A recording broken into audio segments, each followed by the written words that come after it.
1957년 10월 서독에서 콘테르간이라는 약이 판매되었습니다. 의사의 처방 없이 약국에서 간편하게 살 수 있었던 이 약은 효과가 좋아 많은 사람들의 사랑을 받았습니다. 그런데 몇 년 뒤 이 약은 의학사상 최악의 약으로 기록되었습니다. 도대체 어떤 일이 벌어졌던 걸까요?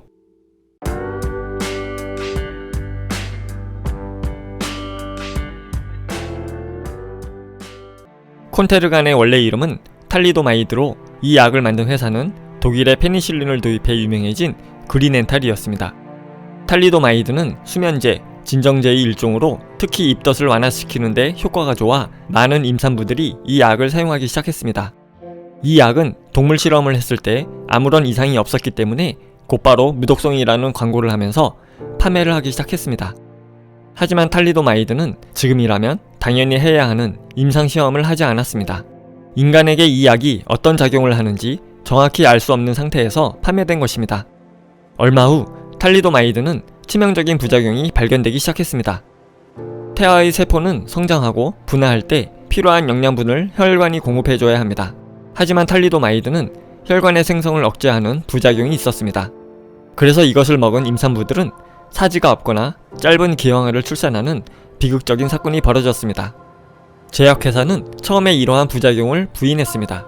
하지만 많은 피해자가 발생하고 추적 결과 탈리도마이드 때문이라는 것이 밝혀졌습니다. 그 사이 유럽에서만 8,000명, 전 세계 48개국에서 12,000명 이상의 기형아가 태어났습니다. 이것이 바로 현대의학 역사상 최악의 약물 사건 중 하나로 기록된 콘테르간 스캔들입니다. 그런데 놀라운 사실은 유럽만큼 많은 잠재적 소비자를 가지고 있었던 미국에서 단 17건의 부작용 사례만 발생했다는 것입니다. 이런 이유는 미국 식품의약국에서 끝까지 콘테르간의 판매를 허락하지 않았기 때문입니다.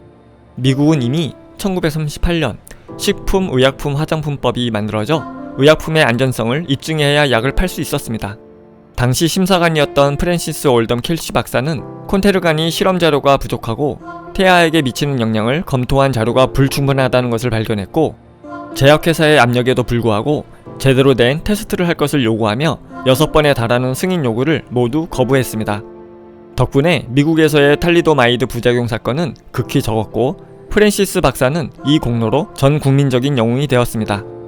탈리도마이드는 의학사상 최악의 약물 사건으로 남았지만 그와 동시에 의약품의 안전성과 유효성을 평가하는 철저한 규제와 시스템을 구축하는 계기가 되었습니다. 한편 탈리도마이드는 부작용의 원인이었던 혈관 생성 억제 효과가 한센병과 다발성 골수증 등의 치료에 유용하다는 것이 밝혀져 지금도 제한적으로 사용되고 있습니다. 탈리도마이드 사건은 인류 의학사에 깊은 상처를 남겼습니다. 그러나 그 상처를 통해 우리는 의약품의 개발과 사용에 대한 책임과 윤리를 되새길 수 있었습니다.